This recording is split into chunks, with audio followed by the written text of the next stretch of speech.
here and speak right here. And you guys know how hard it is for me to stay in one spot. So if I grab this and move around, would it be okay if I just sure, hold this? yeah. Cool. Whatever makes you comfortable. Because I kind of wish we were all in a, kind of like around a campfire. That's what I kind of wish we were all around, having a discussion. So what I'm going to be doing is probably half presentation and half discussion with you guys. Because I was writing down questions as we were going through the day here. And I'm going to find those questions.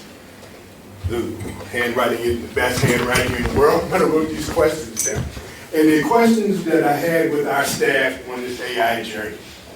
And they're scary questions to ask. And there were questions where our staff had to be really honest for us to make some progress. Okay? Really honest.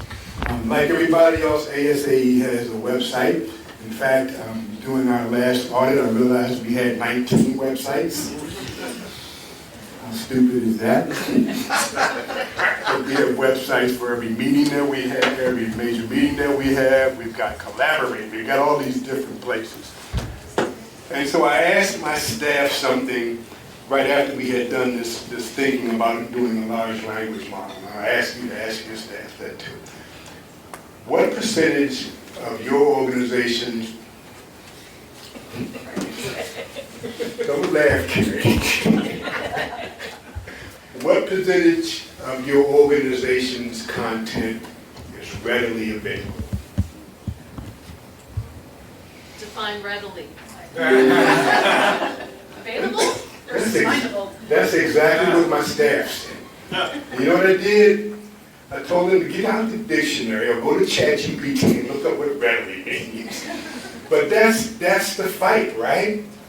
All of us have way more content than we can make available to anybody at any given time. And we've tried the taxonomy thing where we tried to guess what the right keywords were and what the right customer journey stuff is. We tried to figure all of that out, okay? When we finally finished doing the math, one of my staff people came to me and said, I don't want to say this in public. About 35 to 40% of our content is readily available. And I asked them, what kind of value proposition is that if I got to go out and sell it to members? Okay? We're a wonderful organization, ASAE. We have plenty of content that you will never find. We've got all the answers, but you got to work really damn hard to get to it. You know, it's that place that we're in. And here's the sad thing about it for associations. We spend so much effort and time vetting content before we put it in front of our members, right? We do a call for papers. There's a smart group of people that look through that stuff and say, yes, this is good content. Well, people write books for us, and we go through this really strenuous process of making sure that the content in those books are the best that we can put in front of our members. We have webinars where we take the time to select the speakers, and again, they're the best speakers we can find for the subject, and we have all of that content that's not available. Not available. So that's why I say when I look at this AI thing and all of its many flavors, and I'm going to try to show you guys a couple of things that we're doing. We wanted to be here. We wanted these kinds of tools. Nobody in here can say, I don't want all of my content to be readily available to our members. And how many times have you poured over a spreadsheet, you know, when it's close to midnight and wondering, I wish I had a tool that could summarize this thing and produce some charts for me. So I can go to bed. Go to bed. It's when I go to bed. Right, so I'm going to show you a couple of the tools that we did, but then we'll have some conversation around them in a second. So I asked that question, you know, of our staff and had that discussion. I had one of our staff people come to me and say, what's more important to you, Reggie? That I know something or I can get a job done? Is knowledge more important or my ability to get a job done more important? What kind of question was that, right? But I said, well, say, what are you saying? He says, Reggie, I can take the time to try to learn everything that ChatGPT knows, or I could ask ChatGPT and have an answer. And so we got into this philosophical conversation about knowledge and who's responsible for knowledge and what is their responsibility at work in terms of providing services to ASAE members. That's not an AI question, is it? That's a different kind of a question. But I'll invite you to ask your staff that question, or at least have that discussion. And this person almost got fired because when I was having that discussion with them, she said, you got a lot of technical baggage. Right? And she was right, I do. You know, I got the baggage of the last 20 years. I got the baggage of the last 20 years of building what we hoped were the best websites to provide the things that we can't provide well. Okay? I've got that baggage. I've got the baggage of being born when PCs were just being built, and I got that kind of a baggage associated with me. I got the baggage of once being a programmer and working on all hours of the night to build something that ChatGPT can now build in seconds. I've got the baggage of being told all my life that it's really important that you learn, that continuous learning and lifelong learning, that's going to make you the master of some knowledge domain that you can become a valued employee somewhere. I got that baggage. So having that discussion and these series of discussions really grease the skids around us having a conversation about AI, where it's appropriate in our organization, what use cases there are for it, and how can we best take advantage of it to the benefit of our members. To the benefit of our members. Why is everybody looking all sad? It's our baggage. It's our baggage. The other thing that I'm aware of is we are an association of waste. Okay? We do 3 or 4 major meetings a year, the annual meeting, membership marketing conference, sometimes we do an AI summit, that sort of stuff. And we use that content once for that meeting. Okay? And so, my job is to ask the hard questions in our organization sometimes. So I ask our staff, how much of our content that we spend all this money and time developing is reusable content? We didn't have an answer, but this idea of, okay, let's not waste our resources that way. Let's make sure we can produce reusable content and think forwardly about where else that content might be used and how it might be used. But them having to think about what quantity of our content is reusable, what quantity of our content do we have permission to reuse, those kinds of things just helped us put together the strategies that we put together. And I said this when I was up on the panel here, if you were to look at our first set of AI guidelines around generative AI, they look a little shallow. Because I was scared of what I've seen us do in the past, which is take a new technology, put so many rules and guardrails and bumps along the process that staff can't experiment well. Okay? So it looks like don't use members' information, don't put anything out publicly until you've shown it to us. It looks like that, but then it says experiment like hell. Go out, try anything that you can try. Everything's game. Nobody's losing their job. Come back. And as we went through that process, we learned what kind of strict guidelines we needed around it. But if we wouldn't have played first, Monica, if we wouldn't have played first, we would have really stifled any kind of development we would have gotten in that process. So I challenge us when we put together these guidelines, and I don't call mine a policy. because I have no idea what AI tool will be out next week or next year or how ChatGPT is going to change. They're working guidelines for right now.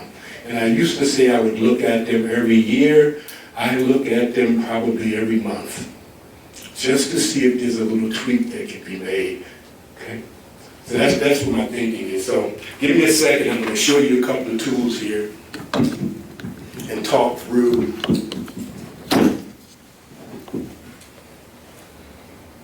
a couple of things.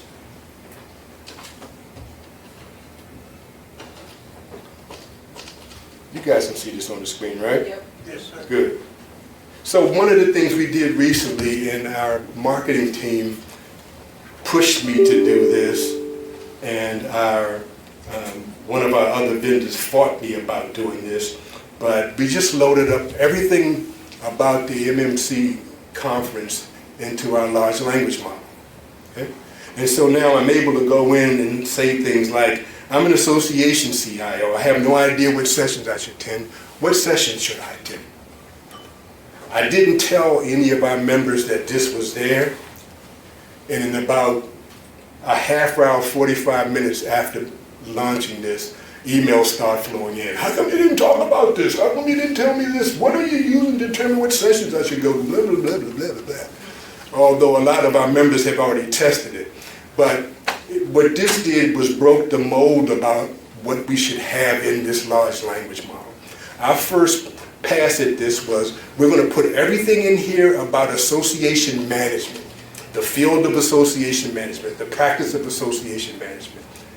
Okay? And our web team, when we first started having this conversation, don't duplicate information that people can get to at a website. And then I asked them, how much of our content on our website is readily available? And then they got really quiet. And then we have it in here now. So, you know, this is iterative for us. This really is iterative for us. We're figuring out where our members want to be in this regard. So one question that I know we're going to have in the very near future is, and I'm just going to say it, because I don't know the answer of when, but if our members can go here and get an answer to their question if that's what they desire, or a list of things that they should consider if that's what they desire. What's our website for? What's traditional search for? I'm not ready to answer that question even at ASAE. I'm just not really, because it's too hard to think about right now. But next year I'm thinking about that. I'm going to think about that. Because it's scary to me what this does right now. I'm going to walk through that example of a staff person in a minute and show you how continued conversations with this large language model allows me to dig deeper down than I ever could in answering my questions about staffing to push levels of strategy and things like that. But I just ask us to get rid of this technical baggage. Yeah, we've had websites for the last how many years? 30 years now, whatever, however long time we've had these websites, and we fought like who knows whatever to try to make them do things they couldn't do. They couldn't do. And you know, federated search just means I'm searching more crap to give you more in your list of things that you have to go through to get the answer that you really were seeking. So that's not the answer.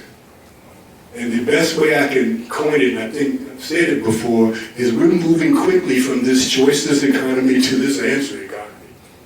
And we better be ready. We need to get ready. How many of you use some form of AI every day? Okay. And how many of you are using it because you can go there and ask a question and get an answer? How many of you are members of other associations? How many would have Reggie fired if I continued too long to give you choices when you want answers? Right? Yeah. Thank you, Toby. But that's it. That's where we are. That's where we are.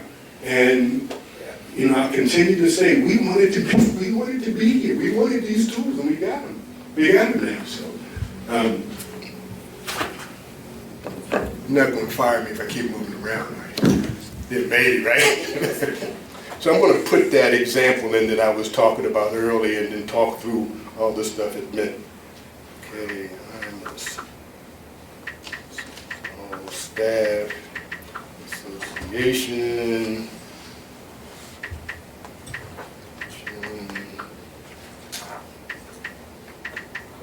together,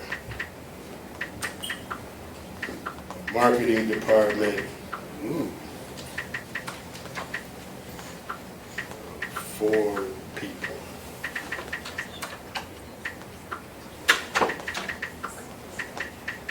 Positions should I have? And what should I take up? So you can see it did that. It went through and it said these are the 4 positions you should have. Okay? Then it went through and gave you some salary benchmark information. Okay? Reggie, Yeah? can you read out the prompt? Yeah, What was the question? We couldn't read it. the prompt was, I'm a small staff association putting together a marketing department of 4 people. What position should I have and what should I pay them? That's not a small subgroup. Okay? So I challenge anybody who wants to go to my website and try to get at that information. Because I did it. And I started by typing in marketing strategy or marketing sounds. I mean, I typed in everything I could. The smallest list I could get to was a list of 300 and some odd documents. So if you do a search on the website and you get 300 documents that you have to then fight through to get an answer, what do you do? Go elsewhere. Yeah. Call You it town. didn't have to say it and not look at me. I heard what you said. I heard what you said there. But that's where we are. That's where we are. So you'll notice something at the end of that, where we have, here's the materials that were used to give you that answer. Okay? So one of the other bigger battles we had on our staff was, well, isn't this bastardizing our products? Aren't we going to be losing money on these various things? And I said, I don't know, give it some time. Here's what really happened. People came there with a question, and I got emails all the time. I didn't know you had that. I didn't know you had that. Who knew you did a salary survey every year? Who knew there was something called a policies and procedures manual that could help me figure out what this marketing person should be doing? So what we're seeing is an uptick in our publications area right now because people are finding things that they didn't know we had. You know why? It wasn't readily available. Simple as that. And that's why I say this stuff isn't hard. We just gotta figure out what we want to do and what we want to be with this stuff. So our publication sales are going up. Our members are becoming more happy because they can go find answers to their questions rather than choices that they have to find through to get the answers to their questions. We're building a different muscle in terms of how we deal with content at ASAE. Everything now goes into this large language model, probably like a day or so after it's produced. So anytime we do a press release, it goes in here. Anytime we send out a blanket email to members, it goes in here. So people can go and ask it questions. Any questions while I'm going through these questions? Yes, Toby. Is there the potential for getting rid of redundant software? There is plenty. Yeah. There is plenty. Please don't take this as me being against anything that people are using because people are in different stages of their journey. They absolutely are. But I'm going to say from my perspective, at some point in time, federated search doesn't make sense to me. At some point in time. I don't know exactly when that point is yet, but at some point in time, it doesn't make sense to me. At some point in time, there's a discussion about what's the purpose of our website. If it's going to become our marketing engine, I get it. But obviously, obviously it's not as good at this as surfacing content people need. One discussion that we had, or one epiphany I guess I should say we had, that we now are having a hard conversation about, is respecting the fact that people come to us for different things. So if somebody is in learning mode, maybe they getting them choices isn't a bad thing if they're in learning mode.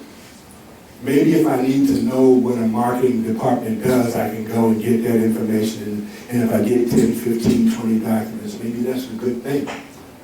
But if I'm in a board meeting, trying to make the case for putting together a new marketing department, and the board says, what does that look like and how much does that cost? And I can get them an answer while I'm in the board meeting, rather than scheduling the next meeting. Better deal, right? Better deal. I would venture to guess that for most of us, our members, when they come to us, are looking for answers as opposed to just rooting around. They're looking for answers. They got a problem that they need to solve. And our goal is to create mechanisms that maybe ask the next question. Are you trying to learn how to solve this thing that you're doing? Or are you here because you need an answer to a question? You know, there's some magic in what Google did when they had the website where all there is this space, right?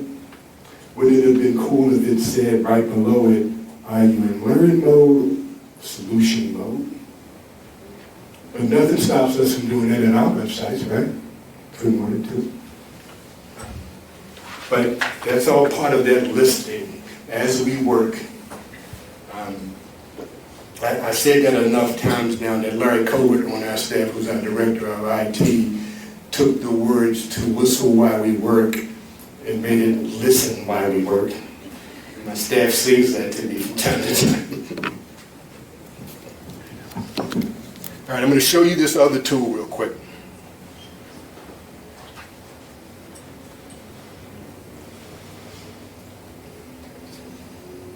All right, this tool is called Spark, okay? And it's the tool that we use to produce. How many of you have gone to either the annual meeting or membership marketing conference and got a compendium at the end of it? Okay. Let me see if I can find a copy of that compendium somewhere. Is it readily available? Smart ass. Somewhere. Is it readily available? It will be in a second. So what this compendium is for every one of the sessions at that particular conference, here was the primary topic was, here were the speakers, here were the key takeaways from that session, some general reflection on the session based on what the content was, here were the thematic insights there, that kind of information for every single session that we have at the annual meeting with the Membership and Marketing Communication Technology Conference, every session. And the ease at which we were able to get at this astounded me. What we started with, I think I told you we used Wordly to do transcription for all of those sessions. We use Wordly to do that anyway. We're using for a different reason. One of our staff people, because I wouldn't have thought about this. One of our staff people said, we've got all of these members coming to this conference. They always say they wish they could go to more sessions. Why don't we give them the benefit of having all the content from all the sessions? And then our marketing team said, holy crap, why don't we sell that to non-members who can't make the conference for whatever reasons they can't make the conference? I don't know about you guys, we've got 50,000 some odd members. At our largest annual meeting, we had 6,000 people. 5 minutes, got more. At our largest conference, at our annual meeting, we had 5,000 to 6,000 people. That means 45,000 people weren't there. They paid their dues. Why shouldn't they benefit from this content? So the first time we did it, staff said, well, if we give this to all of our members free, they might not come to the next year's annual meeting. You know what that is? Baggage. Okay. I can tell you right now that the registrations for our annual meeting this year are a little higher than they were for last year's annual meeting at this time. But let me take 2 minutes to show you this tool real quick, because I only got 5 left. I'm not going to act like you're not there. So this tool works this way, and I'll do a couple of things with it. It'll only take a couple of minutes. So I'm going to say, there's some content that I want to repurpose. And what I'm going to do is go and find, I'm going to say I want to repurpose it into some education content. Okay? I'm going to go to find a file that we did at last year's conference, and it was a session that we did on selecting an AMS system called AMS in the Trenches. You remember that? Okay. So I've selected that now, and I'm going to let this run for a little bit. And I'm going to say, I want to create an ebook out of that. Okay? And so I'm going to say run task, and in a minute you're going to start seeing it create this ebook. So while it's creating this ebook, because it creates a very expansive ebook, because it takes the session, the content from the session, then goes out, to its large language model and says there are some other things people should know about this specific thing, and it creates an ebook that I think it was 18 pages long. Okay. Can we sell that? Hell yeah, we can sell that. Yes, we can sell it. So I'm going to wrap this up by saying, this is one of those things that for whatever reason, when a new technology comes along, we put it over here and treat it differently than all the other experiences we've had over here. Okay? I saw us do it with websites. I saw us do it with data analytics. I saw us do it with social media. I saw us do it with all of these different things. And we wait for somebody else to figure out this thing that's over here.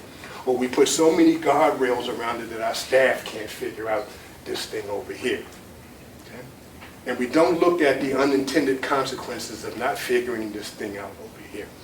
And if you don't believe me that this economy is quickly moving from this choices economy to this answers economy, look at yourselves and what you do every day and how you use ChatGPT or whatever other AI tool that you use to solve your problems as you work.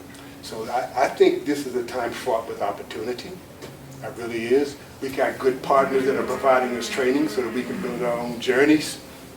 We've got good colleagues who are experimenting with things and creating laboratories where their staffs can figure out things. We've got people who, even though they say they're not technology proficient, are technology proficient that we can learn from about their journeys. And actually, a lot of this journey isn't about technology. It's about culture change. It's about what our real commitment to curiosity is and what our real commitment to fail fast is. But we've got opportunities that we need to take advantage of. So I'll stop there. Thank you, guys.